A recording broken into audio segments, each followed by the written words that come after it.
अब आप क्या चाहते हो, क्योंकि आपका प्रोटेस्ट काफी ज्यादा हुआ, आप लोगों ने बताया कि बहुत मारपीट हुई आप लोगों के साथ, आप लोग आगे की क्या स्ट्रैटेजी सोचते हैं? हमारा जो प्रोटेस्ट है वो जारी रहेगा और जो दिल्ली पुलिस ने आज किया बहुत ही शर्मनाक बात है।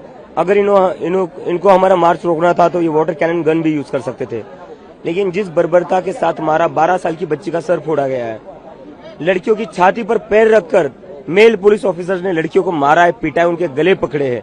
ये कैसी पुलिस है? ये गुंडागिरी लगा रखी है नरेंद्र मोदी और उनकी पुलिस ने इस देश में।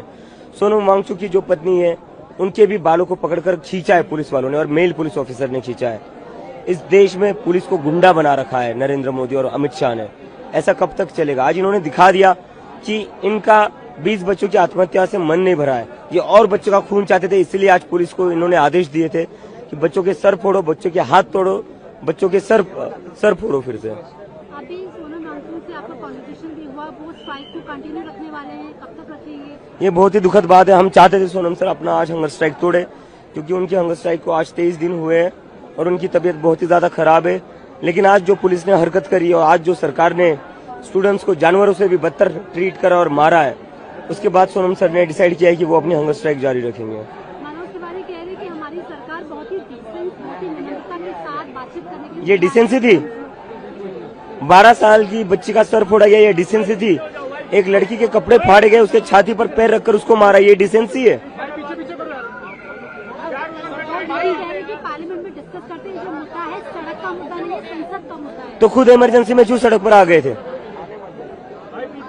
ये खुद लोग क्या कर रहे थे एक टाइम पर? ये खुद प्रोटेस्ट से बनी हुई पार्टी है ना, ये जनसंघ से ही बने थे ना, ये भी तो आंदोलन करके ही बने थे। आपकी पार्टी के दो लोगों ने जेपी नड्डा से मुलाकात की है। Total time waste, it was a total time waste. एक तरफ बातचीत के लिए बुलाया, दूसरी तरफ बच्चों को यहाँ पीट रहे थे वो।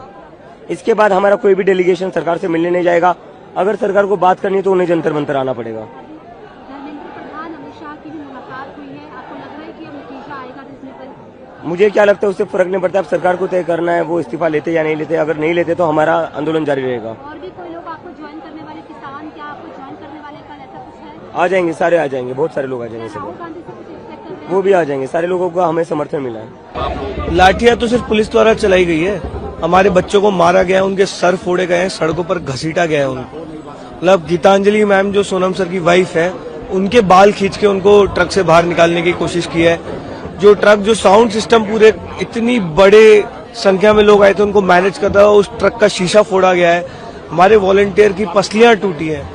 इतनी बर्बरता हमने आज तक कभी एक्सपेक्ट नहीं की है, ना देखी है।